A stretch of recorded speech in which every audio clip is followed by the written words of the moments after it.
استغفار جہاں گناہوں کی معافی ہے نا، وہاں یہ بہت سارے مسائل کے حل کی کنجی بھی ہے۔ آپ اگر پرابلم میں ہیں، روزی کے مسائل ہیں، اولاد نہیں ہو رہی ہے یا کوئی بھی پرابلم ہے، ایک واقعہ سنیے۔ حضرت امام حسن بصری رحمۃ اللہ تعالی، بہت بڑے بزرگ، ایک شخص آ کر کہتا حضور بارش نہیں ہو رہی ہے، قحط کی پوزیشن آ گئی ہے، بارش نہیں ہو رہی، دعا فرمائیں، کو وظیفہ عطا فرمائیں۔ آپ نے فرمایا استغفار کرو، وہ چلا گیا۔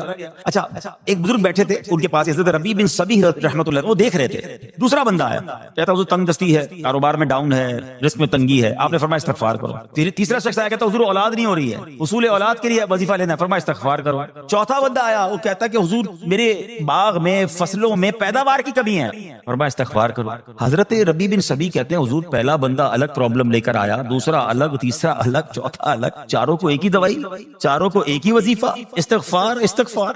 ہائے ہائے، بڑوں کی بڑی باتیں ہیں۔ قرآن میں بھی پڑھتا ہوں، قرآن آپ بھی پڑھتے ہیں، مگر دیکھو اللہ والے کیسے پڑھتے ہیں۔ کیا خوبصورت جواب دیا آپ نے۔ آپ فرماتے ہیں سورہ نوح پارہ 29 آیت نمبر 10 سے 12 کی آپ نے تلاوت فرمائی۔ اب ذرا قرآن سنیے گا۔ بسم اللہ الرحمن الرحیم، استغفروا ربکم انہ کان غفارا یرسل السماء علیکم مدرارا ویمددکم باموال وبنین ویجعل لکم جنات ویجعل لکم انہارا۔ سبحان اللہ، ذرا سنیے گا، اپنے رب سے معافی مانگو۔ استغفروا ربکم انہ کان غفارا، بے شک وہ بڑا معاف کرنے والا ہے۔ اب دے گا عطا، کیا فرمائے گا؟ یرسل السماء علیکم مدرارا، وہ تم پر موسلا دھار بارش بھیجے گا۔ ویمددکم باموال وبنین ویجعل لکم جنات ویجعل لکم انہارا، فرمایا اور مالوں اور بیٹوں سے تمہاری مدد فرمائے گا، اور تمہارے لیے باغات بنا دے گا، اور تمہارے لیے نہریں بنائے گا۔ باغات بھی بڑھ رہے ہیں، اولاد بھی عطا ہو رہی ہے، مال بھی بڑھ رہا ہے، بارش بھی ہو رہی ہے، کس چیز سے؟ استغفار سے۔ تو استغفار یہ آپ کے بہت سارے پرابلمز کا حل ہے، مسائل کا حل ہے، بس اپنی زبان استغفار سے تر رکھے۔ اچھا پھر اس میں تھوڑی سی شرمندگی بھی ہے، ایسا نہیں کہ استغفار بھی ہو رہا ہے اور دماغ کہیں اور ہے، مسکرا بھی رہے ہیں، ہنس بھی رہے ہیں، اور استغفر اللہ، کسی سے معافی مانگتے ہوئے ہنستا ہے کیا بندہ؟ استغفر اللہ ربی من کل ذنب واتوب الیہ، یا اللہ میں اپنے سارے گناہوں سے تجھ سے معافی مانگ رہا ہوں۔ بہت سارے استغفار کے سیکھ ہیں، استغفر اللہ العظیم من کل ذنب عظیم، اے اللہ میں تجھ سے استغفار کرتا ہوں، وہ رب جو بہت عظیم ہے، اپنے سارے بڑے گناہوں سے میں استغفار کرتا ہوں۔ الگ الگ الگ سیغوں سے اللہ کی بارگاہ میں استغفار کریں، ہو سکے تو کبھی گناہ یاد آئیں تو آنسو بھی بہ رہے ہوں، مگر یہ استغفار اللہ کو بڑا پسند ہے، معافی رب کو بہت پسند ہے۔ ابو اللیث سمرقندی رحمۃ اللہ تعالی لکھتے ہیں پچھلی قوموں میں ایک شخص تھا، اس نے بہت گناہ کیے تھے۔ ایک بار اس نے اپنی پچھلی زندگی کے بارے میں سوچا، گناہوں کے بارے میں غور و فکر کیا، تو اسے شرمندگی ہوئی۔ اس نے نادم و شرمندہ ہو کر 3 مرتبہ کہا اللہم غفرانک، اللہم غفرانک، اللہم غفرانک، اے اللہ تیری بخشش، اے اللہ تیری بخشش، اے اللہ پاک تیری بخشش۔ اسی لمحے اس کو موت آ گئی اور اللہ پاک نے اس کی بخشش فرما دی۔ آئیے ہم بھی پڑھ لیتے، اللہم غفرانک، اللہم غفرانک، اللہم غفرانک۔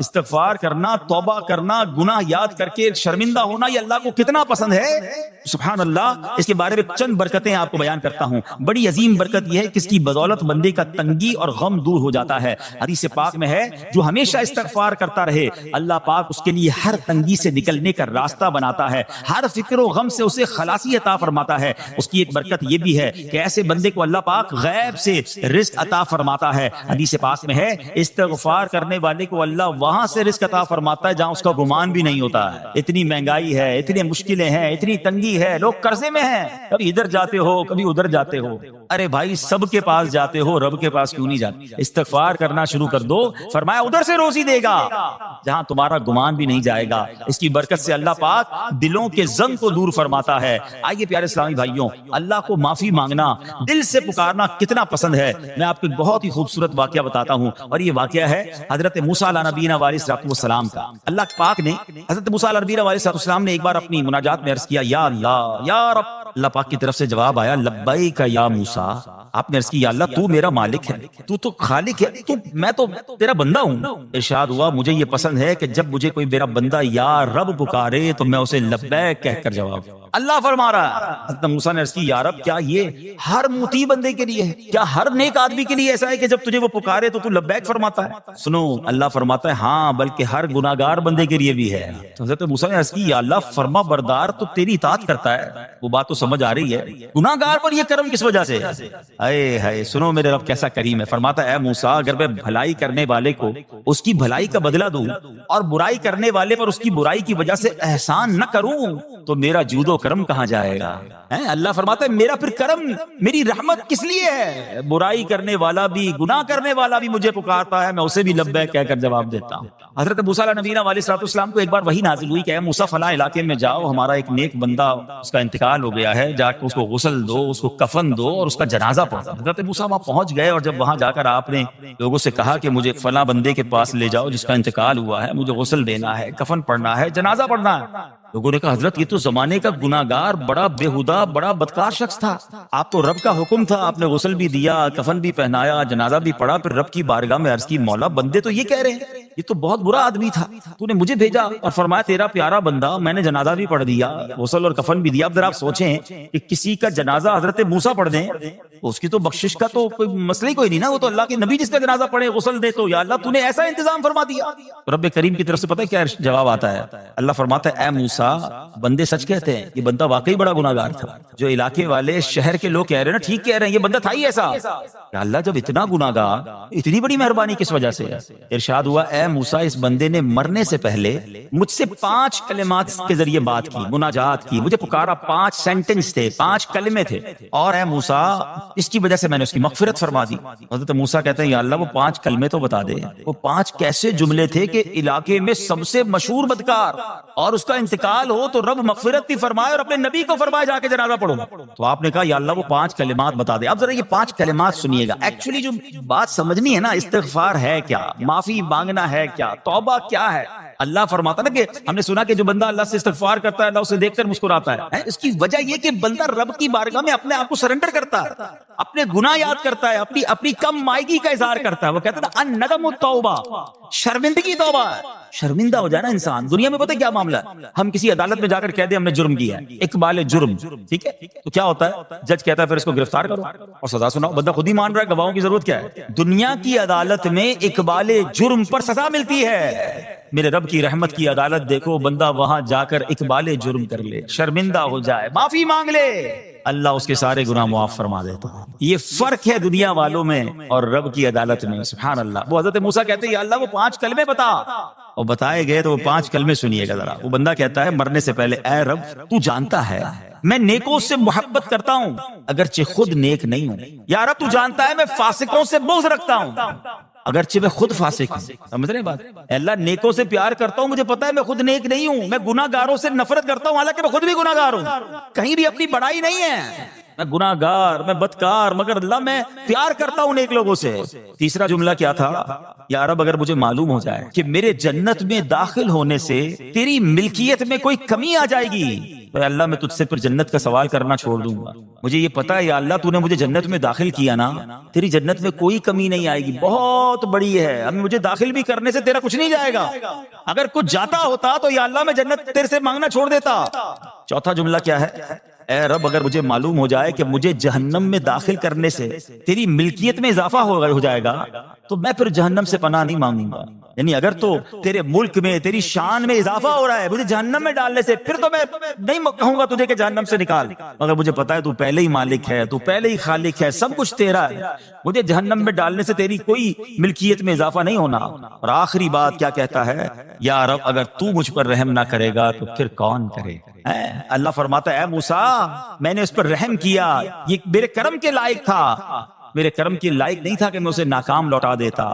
جب اس نے یہ کلمات کہے تو میں نے اسے درگزر فرمایا، اس کی مغفرت فرما دی اور میں ہی بخشنے والا مہربان. اے میرے پیارے اسلامی بھائیوں، آج وہ کام سیکھ کے جانا ہے، سمجھ کے جانا ہے جس کو جو بندہ کرتا ہے تو رب کی رحمت گویا مسکراتی ہے. وہ یہ ہے کہ اللہ سے معافی مانگتے رہیں، استغفار کرتے رہیں، اللہ کو راضی کرنے کی کوشش کرتے رہیں، اپنے گناہوں پر ندامت رکھیں. کہ جو معافی مانگتا ہے نا اللہ اسے بہت پسند فرماتا ہے. حدیث پاک میں آتا ہے التائب من الذنب کمن لا ذنب له، گناہوں سے توبہ کرنے والا ایسا ہے جیسا اس نے گناہ کیا ہی نہیں ہے۔ اچھا اب ایک اور بہت پیارا عمل جس کو دیکھ کر اللہ مسکراتا ہے، وہی میں نے جو تفسیر بتائی کہ اللہ کی رحمت راضی ہو جاتی ہے اور اللہ کی رحمت برستی ہے، رب راضی ہو جاتا ہے۔ نبی پاک علیہ الصلوۃ والسلام نے فرمایا 3 بندے ہیں اللہ پاک انہیں دیکھ کر مسکراتا اور کیا ہوتا ہے، فرمایا اور بہت خوش ہوتا ہے۔ اب وہ 3 بندے کون سے ہیں چیک کر لیں ہم ان میں ہیں کہ نہیں۔ فرمایا نمبر 1 وہ بندہ جو رات کو اٹھے، بستر چھوڑے، اچھی طرح وضو کرے، پھر نماز پڑھنے کھڑا ہو جائے، اسے دیکھ کر اللہ پاک فرشتوں سے فرماتا ہے اے فرشتوں بتاؤ میرے بندے کو نیکی پر کس نے اکسایا ہے؟ فرشتے عرض کرتے ہیں مولا تو بہتر جانتا ہے۔ اللہ پاک فرماتا ہے ہاں میں جانتا ہوں مگر تم مجھے بتاؤ۔ فرشتے عرض کرتے ہیں اے مالک کریم تو نے اسے ایک چیز یعنی جہنم کا خوف دیا ہے، یہ اس سے ڈرتا ہے۔ اے اللہ تو نے ان کو ایک چیز جنت کی امید دلائی ہے، یہ اس کی امید رکھتا ہے۔ اے اللہ یہی خوف اور امید ہے جس نے اسے رات کی نیند قربان کر کے تیرے حضور کھڑے ہونے پر ابھارا ہے۔ اب اللہ پاک فرماتا ہے اے فرشتوں گواہ ہو جاؤ یہ جس چیز سے ڈرتا ہے یعنی جہنم سے ڈرتا ہے، میں نے اپنے اس بندے کو اس سے امن بخشا، اور جس کی امید رکھتا ہے یعنی جنت کی، میں نے جنت اس پر واجب کر دی۔ رات اٹھ کر جب دنیا سوئی ہو بندہ اٹھ کر تہجد کی نماز ادا کرے، اللہ کی بارگاہ میں آنسو بہائے، اللہ فرشتوں کے سامنے گویا فخر فرماتا۔ دوسرے نمبر پر سنو، فرمایا دوسرا وہ شخص جو حق و باطل کی لڑائی میں شریک ہوا، ثابت قدم رہا یہاں تک کہ شہید ہو گیا، یا اللہ پاک نے اسے فتح عطا فرمائی، اللہ اس بندے کو دیکھ کر بھی مسکراتا ہے۔ جہاد کرنے والے مجاہدین یا تو شہید ہو جائیں یا غازی ہو کر لوٹے اللہ کی رضا کے لیے، اللہ کی رحمت ان پر بھی چھما چھم برستی ہے۔ اور تیسرے نمبر پر فرمایا تیسرا وہ بندہ جو رات کو سفر کرتا ہے، یہاں تک کہ رات کے آخری حصے میں جب کہیں ٹھہرتا ہے تو اس کے ساتھ والے سو جاتے ہیں مگر وہ کھڑا ہو کر نماز پڑھنے لگتا ہے، اس بندے کو دیکھ کر بھی اللہ پاک مسکراتا ہے۔ اجتماعی عبادت کے بڑے فائدے ہیں، اجتماع میں آنا، محفل میں آنا، دعا میں شرکت کرنا بہت اچھی بات، مگر اپنی عادت ایسے بھی بنائیں کہ کچھ عبادتیں ایسی کریں کہ میں جانوں اور رب جانے۔ یہ جو رات اٹھ کر دعا کا لطف ہے، رات اٹھ کر جو نماز پڑھنے کا لطف ہے نا، جب ساری دنیا سو رہی ہے اور بندہ اپنے رب کی بارگاہ میں حاضر ہے۔ علماء کہتے ہیں دن کے نوافل کے مقابلے میں رات کے نوافل افضل ہیں، کیونکہ رات سکون ہوتا ہے، رات رکعت قلبی ملتی ہے، سبحان اللہ رحمت الہی چھما چھم برستی ہے۔ ہمیں کیا کرنا ہے کہ رات تہجد کی نماز کی عادت ڈالے۔ رمضان میں بن گئی تھی نا، سحری کے لیے اٹھتے تھے تو لوگ تہجد پڑھتے تھے، اللہ کرے کہ یہ عادت بن جائے، کبھی کبھی اگر ہر روز نہیں ہو سکتا کم از کم کبھی کبھی کریں۔ اچھا اگر ایسی کوئی عبادت ہو بھی جائے نا پھر سب کو بتائیں نا کہ رات اٹھا تھا تو جناب دعائیں بھی کی تو آنسو بھی بہائے، نہیں کبھی کبھی ایسا کیا کرو کہ میں جانوں اور رب جانے، اللہ سے باتیں کیا کرو۔ میں آپ کو صحیح بتاؤں، آپ مجھے ایک بات بتائیں، یہ تو آپ نے سن بھی لیا کہ اللہ کی رحمت کس قدر برستی ہے اس پر۔ زندگی میں بھی جب کبھی ہم پریشان ہوں اور رات نیند نہ آئے، کبھی کبھی ایسا ہوتا ہے پریشانی میں نیند نہیں آتی، کروٹیں بدل رہا ہوتا ہے انسان، اور اس کروٹ بدلتے بدلتے میں آپ کی جب والدہ حیات ہوگی یا ماشاءاللہ جن کے پاس ماں موجود ہے، ماں جیسی ہستی کہاں ملتی ہے پھر؟ ایک بار اور سن لو، دنیا کی بہت ساری چیزیں میرے اور آپ کے پاس ہیں جو ریپلیسیبل ہیں، جو بدلی جا سکتی ہیں۔ موبائل فون لیتے ہیں بڑی خوشی سے لیتے ہیں مگر نیا ماڈل آتا ہے تو لوگ بدل دیتے ہیں۔ سواری لیتے ہیں بڑی خوشی ہوتی ہے مگر جب نئی سواری آتی ہے تو ریپلیس بدل دیتے ہیں، ماڈل نیا آ گیا بھائی اب وہ پرانی لگتی ہے۔ مگر یاد رکھو ماں باپ چلے جائیں نا اس کے بعد ماں باپ دوبارہ نہیں ملتے، ان کا کوئی نیا ورژن یا نیا ماڈل نہیں ہے تو ان کی قدر کر لو، ان کی دعائیں لے لو۔ تو بہرحال آپ کبھی کبھی تکلیف میں ایسا ہوا ہو کہ رات کو نیند نہ آئی ہو، بے قرار ہو کر ماں کے پاس گیا آنکھوں میں آنسو لے کر کہ ماں میں پریشان ہوں، بیمار ہوں یا قرضے میں ہوں یا فلاں پرابلم ہے، ماں نے کیا کیا تھا؟ کروٹ بدل کر سو گئی تھی کہ بیٹا تو جان تیرا کام جانے، یا ماں خود بھی بیدار ہو گئی، سینے لگایا اور دعا کرنا شروع کر دی؟ ہم روئے تو ماں بھی روئی، یہ ہے نا ماں۔ میری تکلیف ایسا لگتا ہے کہ مجھے کبھی کبھی یہ فیصلہ کرنا مشکل ہوتا تھا کہ تکلیف مجھے زیادہ ہوتی ہے میری تکلیف میں یا میری والدہ کو زیادہ ہوتی ہے؟ بیمار میں ہوں تکلیف اسے ہے، یہ رشتہ کہاں ملتا ہے؟ مگر مجھے ایک بات بتاؤ، جب میری تکلیف پر رات نیند چھوڑ کر بستر چھوڑ کر میں ماں کے پاس گیا، ماں نے سینے لگایا، تو اگر میں اپنا بستر چھوڑ کر آنکھوں میں آنسو لیے میری ماں سے مجھے کہیں زیادہ پیار کرنے والے رب کی بارگاہ میں چلا گیا تو اس کی رحمت کیا مجھے مایوس کر دے گی؟ میری ماں کے دل میں جو ممتا ہے نا وہ بھی میرے رب نے ڈالی ہے، تو رب کی رحمت کتنی ہوگی؟ تو کبھی کبھی اللہ کی بارگاہ میں رات کے اس پہر حاضر ہوا کرو، جو پرابلم ہے آپ کی، جو مشکل ہے آپ کی، آپ یقین کریں آپ اللہ کی بارگاہ میں تہجد کے وقت رات کے آخری پہر آنسو بہائیں، دعائیں کریں، نوافل پڑھیں، پھر دیکھیے آپ کے دل کو تسلی کیسے ہوتی ہے، آپ کا ایمان تازہ ہو جائے گا، اور آپ نے دیکھا کہ ایسے وقت عبادت کرنے والوں سے رب کتنا راضی ہوتا ہے۔ اللہ کرے یہ بات ہمیں سمجھ آ جائے۔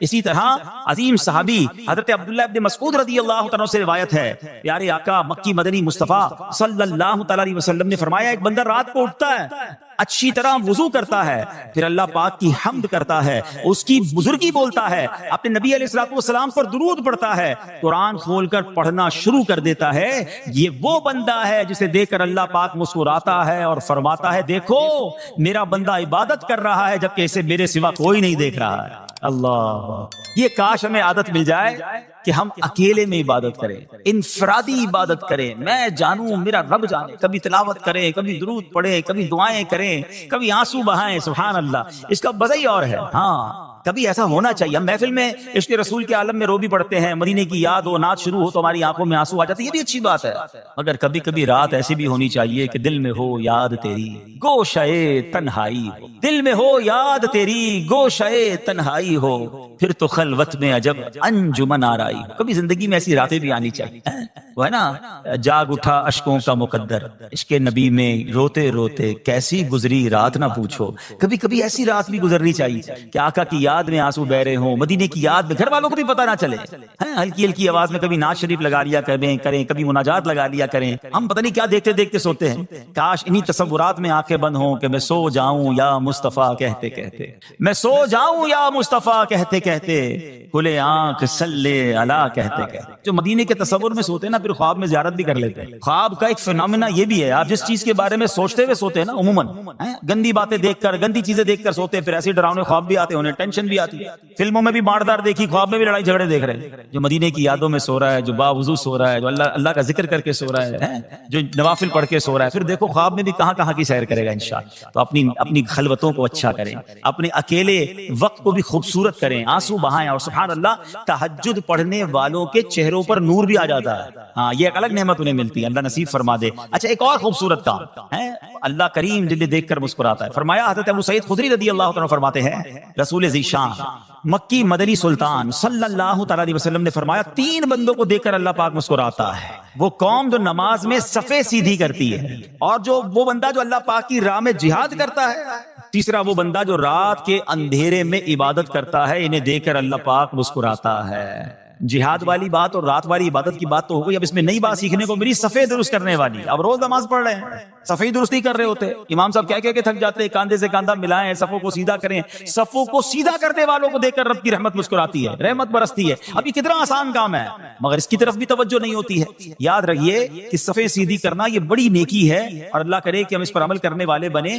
اور صفیں درست نہ کرنا ترک واجب، ناجائز اور گناہ ہے۔ سیدھی صفیں نہیں کرتے، نہیں ناجائز کرتے ہیں، گناہ کرتے ہیں۔ صف درست نہ کرنے سے نماز ناقص رہ جاتی ہے۔ اور یہ بعض اوقات لوگ کہتے ہیں یار ہمیں نماز میں وسوسے بہت آتے ہیں، تو روایتوں میں آتا ہے صف درست نہ کرنا نماز میں وسوسے آنے کا سبب ہے۔ صفیں ٹھیک نہیں ہوں گی نا، عجیب عجیب سی باتیں دماغ میں آئیں گی۔ کیوں؟ حدیث پاک میں آتا ہے شیطان تمہارے درمیان بھیڑ کے بچے کی طرح گھس جاتا ہے، شیطان صفوں میں گھس جاتا ہے۔ صف سیدھی نہ کرنے میں چہرہ بگڑنے کا اندیشہ ہے۔ اے ہائے، اب ذرا غور کر لیجیے یہ کتنا ضروری ہے۔ قرآن کریم میں ایک سورت ہے سورہ صافات، اس مبارک سورت کی پہلی آیت میں اللہ پاک نے فرمایا بَالصَّافَّاتِ صَفًّا، ان کی قسم جو باقاعدہ صفیں باندھے ہوئے ہیں۔ حضرت عبداللہ بن مسعود فرماتے ہیں یہاں صفیں باندھنے والوں سے مراد فرشتے ہیں۔ حضرت جابر بن سمرہ رضی اللہ تعالیٰ عنہ فرماتے ہیں ایک دن پیارے آقا مکی مدنی مصطفیٰ صلی اللہ تعالیٰ علیہ وسلم تشریف لائے اور فرمایا تم ایسے صف کیوں نہیں بناتے جیسے فرشتے صفیں بناتے ہیں؟ ہم نے عرض کی یا رسول اللہ صلی اللہ تعالیٰ علیہ وسلم فرشتے کیسے صف بناتے ہیں؟ فرمایا پہلے اگلی صف مکمل کرتے ہیں اور خوب مل کر کھڑے ہوتے ہیں۔ سبحان اللہ، مبارک ہو مسلمانوں کو جو صفیں سیدھی کرتے ہیں، اچھی طرح کاندھے سے کاندھا ملاتے ہیں، گویا یہ فرشتوں کا کام کر رہے ہیں، فرشتوں والا کام کر رہے ہیں۔ تفسیر طبی میں ہے فاروق اعظم رضی اللہ عنہ کا یہ معمول تھا، جب نماز پڑھانے لگتے تو نمازیوں کو فرماتے صفیں سیدھی کر لو، اے فلاں ذرا آگے ہو جاؤ، اے فلاں ذرا پیچھے ہو جاؤ، پھر فرماتے بے شک اللہ پاک تمہیں فرشتوں کی طرح دیکھنا پسند فرماتا ہے۔ تو صفیں سیدھی رکھنا یہ فرشتوں کا انداز ہے، اور اللہ کی رحمت خوب برستی ہے، گویا رب مسکراتا ہے انہیں دیکھ کر۔ تو اے میرے پیارے اسلامی بھائیوں، اور بھی بہت سارے کام ہیں جس کو دیکھ کر، جن کو کرنے سے اللہ کی رحمت چھما چھم برستی ہے۔ مسلمانوں کی پیاری امی جان حضرت عائشہ صدیقہ طیبہ طاہرہ رضی اللہ تعالی عنہا سے روایت ہے، رسول رحمت شفیع امت صلی اللہ تعالی علیہ وآلہ وسلم نے فرمایا جب بندہ مجھ پر درود پاک پڑھتا ہے تو اس کی برکت سے ایک فرشتہ اللہ پاک کی بارگاہ میں حاضر ہوتا ہے، اس فرشتے کے لیے حکم ہوتا ہے کہ اسے میرے بندے کی قبر کے پاس لے جاؤ تاکہ یہ میرے بندے کے لیے مغفرت کی دعا کرتا رہے اور میرے بندے کی آنکھیں ٹھنڈی ہوتی رہیں۔ ذات والا پہ بار بار درود، ذات والا پہ بار بار درود، بار بار اور بے شمار درود، قبر میں خوب کام آتی ہے، بے کسوں کی ہے یار غار درود۔ صلو علی الحبیب صلی اللہ تعالی علی محمد صلی اللہ علیہ وسلم۔ پیارے اسلامی بھائیوں، کچھ دنوں پہلے ہی کی بات ہے، ایک شور اٹھا کہ ماہ رمضان کا چاند نظر آ گیا، اور جیسے ہی رمضان آیا مسجدوں کی رونقیں بڑھ گئیں، نمازیوں کی تعداد بڑھ گئی۔ ایک عجب سما تھا سحری کا، ایک روحانی منظر تھا افطار کا، نوجوان، بوڑھے، بچے، اسلامی بہنیں سبھی عبادت میں مشغول ہو گئی۔ دیکھتے ہی دیکھتے عشرہ رحمت گیا، عشرہ مغفرت آیا، وہ بھی جدا ہوا۔ ہمیں لگا کہ ہم عشرہ رحمت اور عشرہ مغفرت میں ویسی عبادت نہیں کر سکے، اب آخری عشرے میں خوب عبادت کر لیں گے، تاک راتیں بھی ہیں، مگر غفلت میں وہ آخری عشرہ بھی گزار دیا۔ رمضان ہمیں تڑپا کر، بہاریں لٹا کر، برکتیں عطا کر کے ہم سے اب جدا ہو چکا ہے۔ اب رمضان یقیناً اگلے سال بھی آئے گا، مگر یہ نہیں پتا کہ ہم اس رمضان میں ہوں گے یا نہیں ہوں گے۔ ہمیں یہ بھی نہیں معلوم ہماری مغفرت ہوئی کہ نہیں۔ ہم رب کریم سے دعا کرتے ہیں کہ اللہ، جن لوگوں نے تجھے راضی کیا ان کا واسطہ ہم سے راضی ہو جا۔ استغفار جہاں گناہوں کی معافی ہے نا، وہاں یہ بہت سارے مسائل کے حل کی کنجی بھی ہے۔ آپ اگر پرابلم میں ہیں، روزی کے مسائل ہیں، اولاد نہیں ہو رہی ہے، یا کوئی بھی پرابلم ہے، ایک واقعہ سنیے۔ امام حسن بصری رحمۃ اللہ تعالی، بہت بڑے بزرگ، ایک شخص آیا آ کر کہتا حضور قحط کی پوزیشن آ گئی ہے، بارش نہیں ہو رہی، دعا فرمائیں، کو وظیفہ عطا فرمائیں۔ آپ نے فرمایا استغفار کرو، وہ چلا گیا۔ اچھا، ایک بزرگ بیٹھے تھے ان کے پاس، حضرت ربیع بن صبیح رحمۃ اللہ، وہ دیکھ رہے تھے۔ دوسرا بندہ آیا، کہتا حضور تنگ دستی ہے، کاروبار میں ڈاؤن ہے، رزق میں تنگی ہے۔ آپ نے فرمایا استغفار کرو۔ پھر تیسرا شخص آیا، کہتا حضور اولاد نہیں ہو رہی ہے، حصول اولاد کے لیے وظیفہ لینا ہے، فرمایا استغفار کرو۔ چوتھا بندہ آیا، وہ کہتا ہے کہ حضور میرے باغ میں، فصلوں میں پیداوار کی کمی ہے، فرمایا استغفار کرو۔ حضرت ربیع بن صبیح کہتے ہیں حضور پہلا بندہ الگ پرابلم لے کر آیا، دوسرا الگ، تیسرا الگ، چوتھا الگ، چاروں کو ایک ہی وظیفہ، استغفار استغفار۔ آئے ہائے، بڑوں کی بڑی باتیں ہیں۔ قرآن میں بھی پڑھتا ہوں، قرآن آپ بھی پڑھتے ہیں، مگر دیکھو اللہ والے کیسے پڑھتے ہیں۔ کیا خوبصورت جواب دیا آپ نے۔ آپ فرماتے ہیں سورہ نوح پارہ 29 آیت نمبر 10 سے 12 کی آپ نے تلاوت فرمائی۔ اب ذرا قرآن سنیے گا۔ بسم اللہ الرحمن الرحیم، استغفروا ربکم انہ کان غفارا یرسل السماء علیکم مدرارا ویمددکم باموال وبنین ویجعل لکم جنات ویجعل لکم انہارا۔ سبحان اللہ، ذرا سنیے گا، اپنے رب سے معافی مانگو۔ استغفروا ربکم انہ کان غفارا، بے شک وہ بڑا معاف کرنے والا ہے۔ اب دے گا عطا، کیا فرمائے گا؟ یرسل السماء علیکم مدرارا، وہ تم پر موسلا دھار بارش بھیجے گا۔ وَيُمْدِدْكُمْ بِأَمْوَالٍ وَبَنِينَ وَيَجْعَلْ لَكُمْ جَنَّاتٍ وَيَجْعَلْ لَكُمْ أَنْهَارًا، فرمایا اور مالوں اور بیٹوں سے تمہاری مدد فرمائے گا، اور تمہارے لیے باغات بنا دے گا، اور تمہارے لیے نہریں بنائے گا۔ باغات بھی بڑھ رہے ہیں، اولاد بھی عطا ہو رہی ہے، مال بھی بڑھ رہا ہے، بارش بھی ہو رہی ہے۔ کس چیز سے؟ استغفار سے۔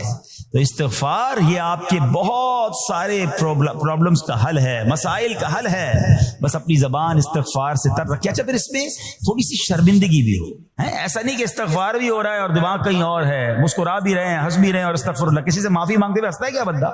استغفر اللہ ربی من کل ذنب واتوب الیہ، یا اللہ میں اپنے سارے گناہوں سے تجھ سے معافی مانگ رہا ہوں۔ بہت سارے استغفار کے سیکھ ہیں، استغفر اللہ العظیم من کل ذنب عظیم، اے اللہ میں تجھ سے استغفار کرتا ہوں، وہ رب جو بہت عظیم ہے، اپنے سارے بڑے گناہوں سے میں استغفار کرتا ہوں۔ الگ الگ سیغوں سے اللہ کی بارگاہ میں استغفار کریں، ہو سکے تو کبھی گناہ یاد آئیں تو آنسو بھی بہ رہے ہوں، مگر یہ استغفار اللہ کو بڑا پسند ہے۔